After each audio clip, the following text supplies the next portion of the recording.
Наше слияние с 5D происходит постепенно. Основная причина в том, что сосоздатели и высшие иерархи света руководствуются не только готовым, но и неподготовленным сознанием. Но все мы уже чувствуем расширяющиеся поля нашего сознания и можем достичь с ним новых слоев. Начало трансформации. В ближайшие месяцы сотворцы будут очень тесно работать над наполнением нашего сознания новыми кодами, чтобы перестроить наше мышление и восприятие для нового пятимерного мира. До этого на нас поэтапно обрушивался поток очищающих энергий. Затем мы были наполнены любовью, а вместе с ней и новыми кодами Абсолюта, непосредственно погруженными на физический план через красные энергии Эрма новой материи.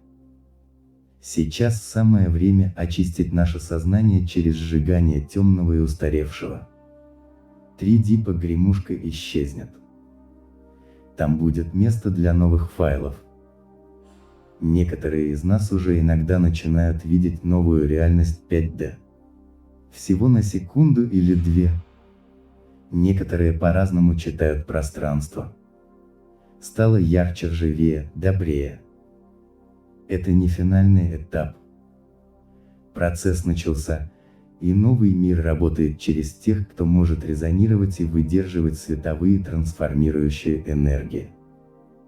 Многие люди испытывают похожие чувства. Некоторые видят, что происходит, некоторые чувствуют это, а некоторые просто переносят это в свои сердца, даже не осознавая этого. Мы как никогда близки к новому миру. Нас отделяет от него очень тонкая граница. Поэтому случаются и большие, и маленькие чудеса, ускоряется осознание мыслей, появляется больше легкости и радости. Вскоре откроются специальные порталы для женских и мужских энергий и новой реальности. Они должны исправлять наши энергии, потому что они искажены, как и все остальное. Новая реальность 5D. Перед переходом сотворцы рассчитали и рассмотрели все варианты математической модели процесса. Но реальность, особенно наша трехмерная реальность, всегда вносит коррективы. Как обычно, что-то пошло не так. Переходящие люди вышли из вибраций трехмерного пространства, но все еще переходят в четырехмерное, временно находясь в демонстрации симуляции четвертого измерения. Нас аккуратно несут в чемодане. И оказалось, что этой четырехмерной реальности не хватало красок, живости, событий и энергии. Недостаток цветов. Люди получили обновление сознания, изменения в физическом теле, общую трансформацию способностей. Но новые возможности запаздывают. Картина за окном хоть и не ударяет по голове молотком, как прежде, но все же по качеству отстает от вибраций нашего сознания. Произошел ненужный разрыв. И это нужно устранить. Это то, чем сейчас занимается команда высших сил света, которую Абсолют послал сюда для организации перехода. Раньше обновление системы сопровождалось волной энергии, потоком с исходными кодами Абсолюта, светящимися символами, которые продолжались, плавно меняя всех и вся наготове. Настал момент мощного заряда энергии. А вместе с ним появилась красно-пурпурная сфера, огромный пакет кодов материи. Красно-пурпурная сфера. Это новое дело, вернее новые фонды. Они обновляют основные законы физики и нашего тела и вносят изменения как на материальный, так и на энергетический уровень. Это любовь. Не безоговорочно, а как константа, без эмоций, без щекочущего тепла, без принятия единства, а просто любви к жизни. Основой плотной материи должна быть уже не смерть, не цикл распада и обновления, а любовь. Не жизнь страданий, выживания, но жизнь радости, изобилия и полноты любви к миру для его обитателей. Нежные руки матери вместо старого металлического операционного стола. Пока это звучит утопично. Тем не менее, это произойдет. Шар появился, и его не пустили внутрь полей Земли из-за защитного купола темных сил. Они попытались оттолкнуть гостя, но это не сработало. Сфера начала пузыриться и булькать, как лава в вулкане. Затем, как вулканический пепел, в шаре полетели яркие рубиновые символы. Затем он распространился по поверхности темного купола и проник в поля Гая и людей с движущимся отображением кодов. Символы новой материи начали преобразовывать наши поля. Перемещение отображения кодов сообщений. Сегодня мы можем увидеть эти изменения на тонком плане. Сотворцы перемонтируют нижние слои полей с новыми кодами, а самые верхние – с новой божественной чакрой. Далее, этот заряд мгновенно раскроется, как чудесный лотос, и выпустит под купол темных весь свой пакет кодов.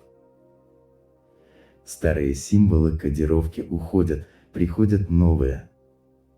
Таким образом, на наших глазах образуется новая материя и новое пространство, основанное на любви.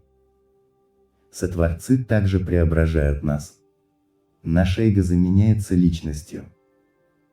Это менее жесткая и директивная система восприятия и взаимодействия с 5D. Эго – это кандалы 3D-матрицы, которые приспосабливаются к пространству, искажают наше восприятие и сужают диапазон его настроек. Божественная чакра.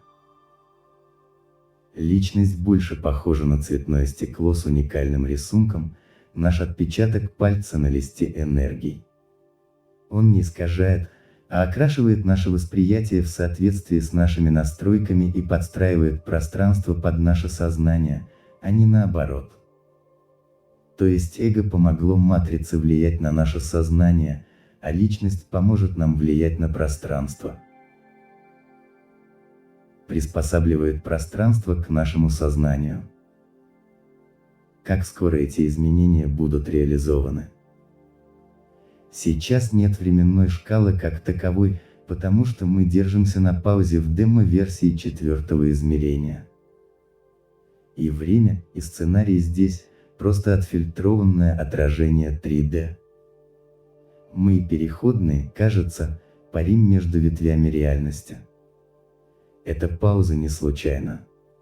Это часть очищения и очищения от старого. Но все точные сроки и предсказания событий могут оказаться там, где не светит солнце. Так что пока мы улыбаемся и машем им вслед.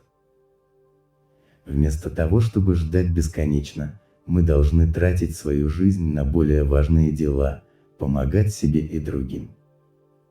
Только помогая другим, мы можем подняться на вершину безопасности быстрого сползания вниз.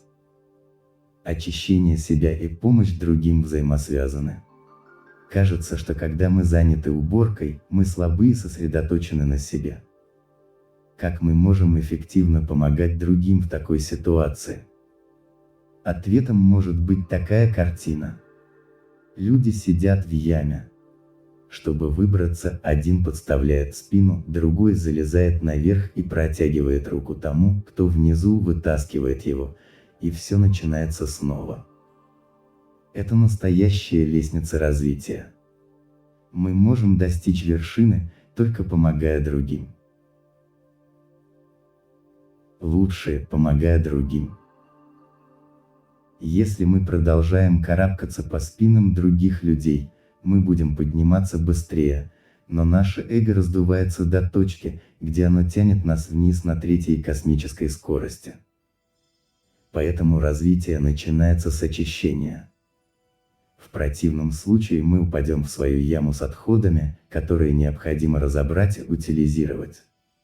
Но выходить надо вместе. Мы должны благодарить тех, кому помогаем, за то, что они приняли нашу помощь.